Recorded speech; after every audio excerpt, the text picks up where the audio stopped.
राजनीतिक भाषण तैयार करते समय क्या क्या सावधानियां बरतें, कैसे पहला राजनीतिक भाषण तैयार किया जाता है।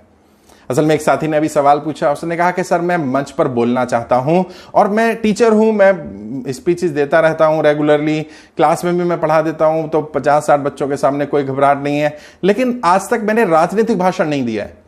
और क्या राजनीतिक भाषण बाकी सार्वजनिक भाषणों से या बाकी अलग अलग तरह के जो स्पीचेस होती हैं उनसे अलग होता है, और अगर अलग होता है तो मुझे क्या तैयारी करनी है। तो मुझे लगा एक अच्छा सवाल है, मुझे इस पर वीडियो बनानी चाहिए। और यह बात बिल्कुल सच है कि राजनीतिक भाषण बिल्कुल अलग होता है बाकी भाषणों से। सामाजिक भाषण बिल्कुल अलग होते हैं, राजनीतिक भाषण अलग होते हैं, राजनीति में भी वोट मांगने वाले भाषण अलग होते हैं, अलग अलग प्रकार हैं भाषणों के। तो आज मैं बात करूंगा कि अगर आपको पहला भाषण अपना देना है तो पहला भाषण तैयार करते समय क्या क्या तैयारी करनी है, किन किन बातों का ध्यान रखना है। सबसे पहली चीज तो जब भी राजनीति का पहला भाषण तैयार करें, अपने पहले भाषण को ब्रीफ में रखें। ब्रीफ मतलब 5, 7, 10 मिनट, इससे ऊपर का नहीं होना चाहिए पहला भाषण। कोशिश करें 5 मिनट का हो, और 5 मिनट में जो बॉडी ऑफ द कंटेंट है 4, 4.5 मिनट का हो, इंट्रोडक्शन 15-20 सेकंड का हो और क्लोजिंग 15-20 सेकंड की हो, ताकि आपका स्पीच, आपका भाषण इफेक्टिव बन पाए। क्योंकि ये तो मान करके चलिए ज्यादातर लोग जब राजनीति भाषण का आपको अवसर मिलता है, और खासकर से पहली बार जब अवसर मिलता है, लोग आपको सुनने नहीं बैठे, इस बात को स्वीकार कर लीजिए। अब करना क्या है, अब आपने अपने भाषण में कोई अगर ऐसी बात बोल दी जो लोगों के काम की है, उन पर असर कर सकती है, तो यकीन मानिए वो टेक ऑफ द स्पीच मिल जाएगा उनको, और वो आपको याद रखेंगे और आपकी छवि बनेगी। और जिन्होंने आपको बुलाया होगा, जब वो उनसे आपकी तारीफ करेंगे कि ये व्यक्ति ने बहुत अच्छा भाषण दिया, इसने बहुत अच्छी बात कही, तो हो सकता है दोबारा जब आयोजक आपको बुलाए तो आपको लोग कुछ सुनने वाले, पहले सुनने वाले मिल जाए और आपकी तारीफ हो, आपका एप्रिसिएशन हो। तो आपने करना क्या है, 5 मिनट के अंदर अपनी बात को रखना है इफेक्टिव तरीके से। और 5 से 7 मिनट, मैक्सिमम 10 मिनट की स्पीच बहुत इफेक्टिव होती है। जितनी लंबी स्पीच करते जाएंगे उतना ऑडियंस बोर होने लगती है, और खासकर से तब जब ऑडियंस आपको सुनने के लिए तैयार ना हो। राजनीतिक भाषण में जिस नेता की रैली होती है, अक्सर लोग उसे ही सुनने आए होते हैं। बाकियों को सबको मालूम है कि वह टाइम पास करने के लिए मंच पर बुलाया गया है, जब तक मेन नेता नहीं आ रहा है। मान लीजिए सांसद की रैली तो सब सांसद को सुनना चाहते हैं, विधायक की रैली तो विधायक को सुनना चाहते हैं। और इसलिए आपने देखा भी होगा राजनीतिक सभाओं में क्या होता है, जब जो मेन नेता होता है, जो मुख्य अतिथि होता है, जिसके लिए वो सभा होती है, उसके बोलने के बाद सभा समाप्त हो जाती है, लोग खुद ही उठकर जाने लगते हैं। तो आपको अगर अवसर मिला है उससे पहले बोलने का, तो आप अपने आप को, स्पीच को इतना बढ़िया बनाइए कि लोग इंपैक्ट पड़ सके, लोग इंप्रेस हो सके। दूसरी चीज क्या ध्यान रखनी है, छोटी स्पीच बनानी है, इंप्रेसिव स्पीच बनानी है। तीसरा पॉइंट यह है कि आपने अपनी स्पीच में कुछ ऐसे शब्दों का उपयोग करना है जो आपकी राजनीतिक समझ को या आपकी इमेज को बिल्ड करने काम आए।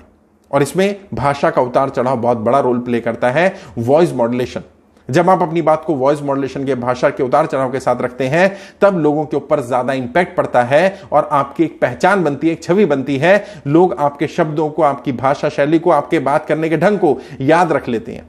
और वो याद रखना, वो इंपैक्ट डालना आपकी इमेज बिल्डिंग में हेल्प करता है। खासकर से राजनीति के क्षेत्र में इमेज बिल्डिंग बहुत महत्वपूर्ण होती है। अब मान लीजिए अगर आपकी अपनी कॉन्स्टिट्यूंसी में पहला भाषण है, तो आप उससे अपने इमोशंस, अपने इमोशनल बातें बता सकते हैं, वहां के अपने बचपन की यादें बता सकते हैं, आपका उस जगह से अटैचमेंट बता सकते हैं। यदि मान लीजिए कोई ऐसी कॉन्स्टिट्यूंसी है जो आपके जगह से बाहर की है, आपकी जन्मभूमि नहीं, आपकी कर्मभूमि है, तो वहां से अपनी कर्मभूमि के साथ उसका संबंध बता सकते हैं। कोई और रिश्ता हो सकता है उसके साथ, वो बता सकते हैं। और आपके मंच पर आने का उद्देश्य क्या था, यह नहीं कि आप किसी नेता ने बुला लिया या उस नेता के समर्थन में आ गए, यह तो उद्देश्य है ही, लेकिन आपने इस अपॉर्चुनिटी को क्यों स्वीकार किया, यह उद्देश्य बताना पड़ेगा। और कई बार तो यह उद्देश्य होता है, कई बार यह उद्देश्य क्रिएट किया जाता है। मान लीजिए आप ये कह सकते हैं कि भाई मैं यहां बोलना नहीं चाहता था, लेकिन जब नेताजी ने कहा कि यहां पर सभा हो रही है, तो मैं अपने आप को रोक नहीं पाया। यहाँ के लोगों के साथ जो आपका अटैचमेंट है, या जो आपके इमोशनल बॉन्डिंग है उस जगह के साथ, या वहां कोई ऐसा मुद्दा हो जिस मुद्दे के साथ आपकी इमोशनल बॉन्डिंग हो, तो आपको लगा कि नहीं, मुझे इस मुद्दे पर जरूर बात रखनी चाहिए, तो मैंने ये अपॉर्चुनिटी को स्वीकार किया। और मैं आभारी हूं उन लोगों का जिन्होंने मुझे ये अवसर दिया अपनी बात को रखने का इस मुद्दे पर। तो सामने वालों को भी लगेगा कि हमने इस मुद्दे पर इसको बुलाया था और ये मुद्दा है, इसलिए इसने अपनी बात रखी।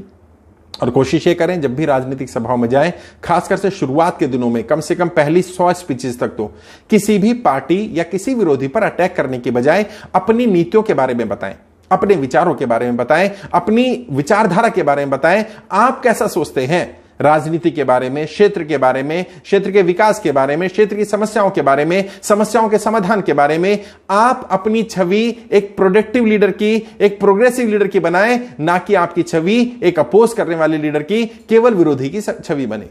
ऑब्वियस सी बात है, जो सत्ता में होंगे, अगर आप विपक्ष में हैं तो आपको उनका विरोध करना होगा, यदि आप सत्ता में हैं और विपक्ष में कोई है तो आपको उनका विरोध करना होगा। लेकिन आपकी छवि कम से कम शुरुआती 100 स्पीचेस तक आपकी छवि एक अच्छे वक्ता की बननी चाहिए, ना कि एक अच्छे विरोधी या एक अच्छे समर्थक की।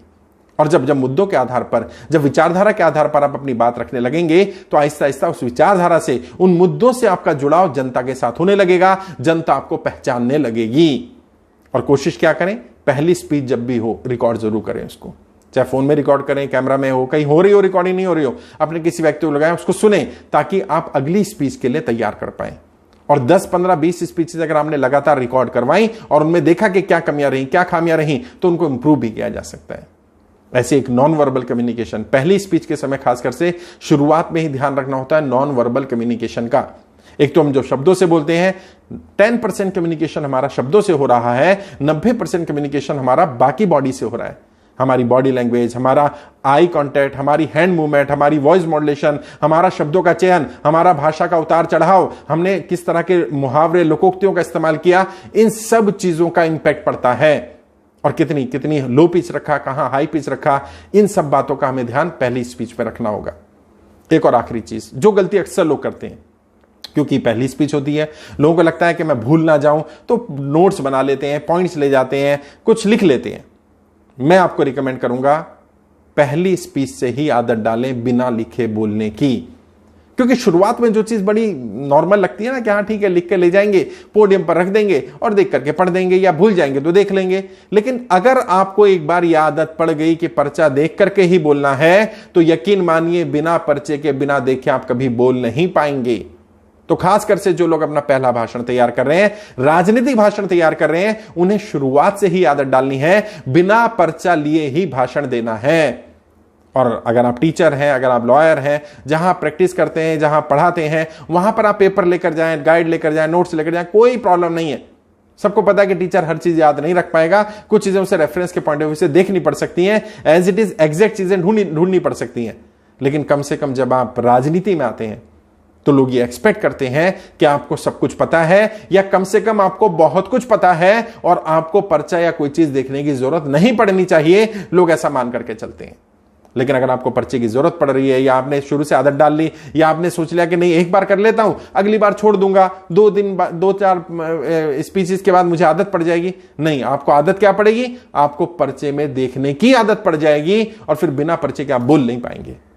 कम बोलिए, मैंने कहा ना, जरूरी नहीं होता आप 20 मिनट, आधा घंटा बोलें, आप 5 मिनट, 7 मिनट, 10 मिनट बोलें, लेकिन 10 मिनट इफेक्टिव बोलें।